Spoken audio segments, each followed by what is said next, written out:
Students, एक बात बताओ कि किसी की याद सिर्फ फोटो देखकर ही आती है। कभी कोई स्मेल, कोई सॉन्ग या कोई जगह भी किसी अपने की याद दिला देती है। इसी फीलिंग को रविंद्रनाथ टैगोर ने इस पोम में डिस्क्राइब किया है। इस पोम का नेम है आई कैनॉट रिमेम्बर माई मदर।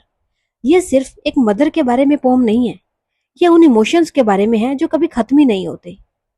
सबसे पहले हम बात करेंगे टाइटल के मीनिंग की। टाइटल है आई कैनॉट रिमेम्बर माई मदर। पहली बार टाइटल सुन के ऐसा लगता है कि पोइट अपनी मदर को भूल गया है, बट एक्चुअली ऐसा बिल्कुल भी नहीं है। पोइट अपनी मदर का फेस क्लियरली याद नहीं कर पाता, लेकिन उनका प्यार, उनकी आवाज, उनकी प्रेजेंस नेचर के थ्रू हमेशा फील करता है। यही पोम का मेन आइडिया है। सबसे पहले हम बात करते हैं पोइट की। इस पोम के पोइट है रविंद्रनाथ टैगोर।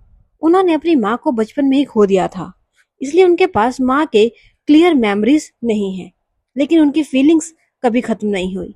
इसी इमोशनल एक्सपीरियंस को पोइट ने बहुत ही ब्यूटीफुली अपनी पोम में एक्सप्रेस किया है।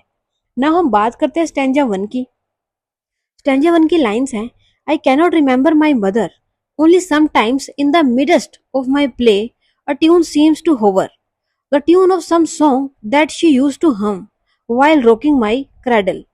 पोइट कहते हैं, मुझे अपनी मदर का फेस याद नहीं है, लेकिन जब मैं खेल रहा होता हूँ, अचानक एक मेलोडी, एक ओल्ड मेलोडी या लुलुएबी मेरे माइंड में आ जाती है। ऐसा लगता है जैसे मेरी मदर वहां लोरी गा रही हो।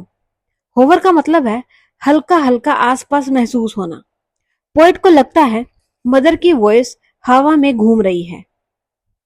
हम while rocking my cradle. Cradle मतलब बेबी का झूला। मदर बचपन में लोरी गाती थी। पोएट को वर्ड्स याद नहीं है, बस उनकी ट्यून की फीलिंग्स याद है।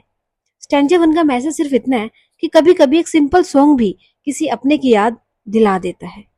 Now stanza two. लाइन्स हैं, I cannot remember my mother but when in the early autumn morning the smell of the shiuli flowers and the scent of the morning service in the people come to me as a scent of my mother. अब poet smell के through mother को feel करता है।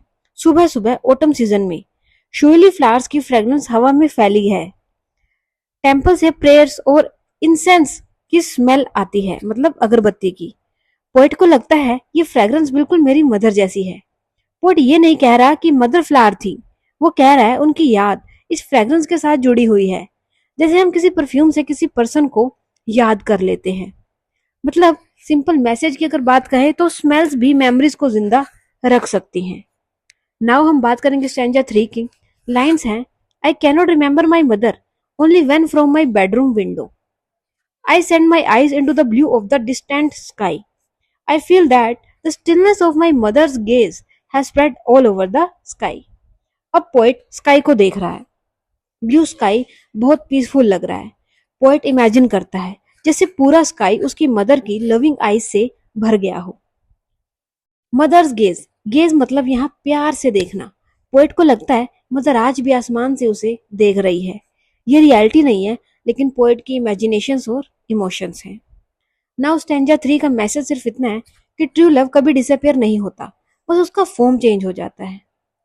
तो complete pome अगर हम in one line कहें तो पोइट अपनी मदर का फेस याद नहीं कर पाता, लेकिन सॉन्ग, स्मेल और स्काई हर जगह उनकी प्रेजेंस फील करता है। हर जगह वो अपनी माँ को महसूस करता है। इस पोम का थीम है mother's eternal love. Mother physically साथ नहीं है, लेकिन उनका लव हमेशा पोइट के साथ है। Second theme power of memories. Small things, songs, flowers, nature पुरानी मेमोरीज को रिवाइव कर देते हैं। Third, emotional bond. मदर और चाइल्ड का रिलेशन डेथ के बाद भी फीलिंग्स में जिंदा रहता है। Fourth, nature and emotions. Nature poet को नेचर पोइट की इमोशंस को एक्सप्रेस करती है।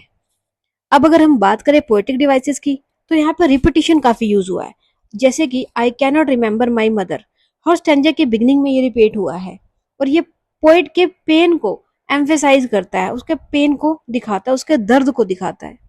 सेकंड, इमेजरी यूज हुआ है। जैसे जब पोइट बात करता है सॉन्ग की, फ्लावर्स की, टेम्पल की या ब्लू स्काई की, तो रीडर इजिली उसको इमेजिन कर पाते हैं। जिस चीज को इमेजिन कर पाए वहां पर यूज होता है imagery poetic device. Now symbolism. Shiuli flowers मतलब ये जो शो करता है ये प्योरिटी या मदर्स लव को शो करता है।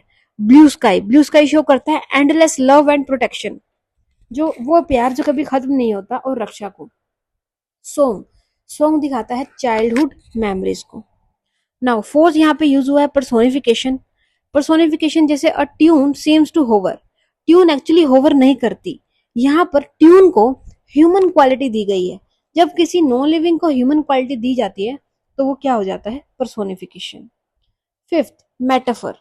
Mother's gaze spread all over the sky. ऐसा नहीं हो सकता।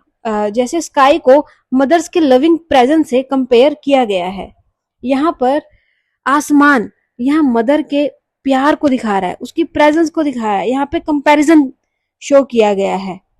और यहाँ पर हम ये कह सकते हैं कि हाइपरबोले भी हल्का सा यूज हुआ है, क्योंकि ये पॉसिबल नहीं है कि एक ऐसा हो सकता है कि एक जो नजर है एक माँ की वो पूरे स्काई पे फैली हो। यहाँ पे हाइपरबोले भी यूज हुआ है क्योंकि ये पॉसिबल नहीं है। साथ ही साथ मेटाफर भी यूज हुआ है क्योंकि यहाँ पर पोएट ने कंपैरिजन किया है माँ के प्यार का, उसकी प्रेजेंस का। अगर हम मोरल की बात करें, चाहे हमारे लव्ड वंस फिजिकली हमारे साथ ना हो, उनकी यादें, उनका प्यार और उनकी टीचिंग्स हमेशा हमारे साथ ही रहती हैं। तो गाइस, ये पोम हमें बताती है कि मेमोरी सिर्फ दिमाग में नहीं, दिल में भी रहती हैं। कभी एक सॉन्ग, कभी एक खुशबू और कभी एक खुला आसमान हमें उन लोगों की याद दिला देता है जिनसे हम सबसे ज्यादा प्यार करते हैं और जिनके साथ हम इमोशनली बहुत ज्यादा कनेक्ट होते हैं। अगर एक्सप्लेनेशन आपको पसंद आई है तो वीडियो को लाइक करें, शेयर करें और चैनल को सब्सक्राइब करना मत भूलिएगा। मिलते हैं नेक्स्ट पोम या नेक्स्ट चैप्टर के साथ। जो भी आपको चाहिए आप कमेंट सेक्शन में लिख सकते हैं, वो आपको प्रोवाइड कर दी जाएगी। Okay, till then keep learning. Thank you.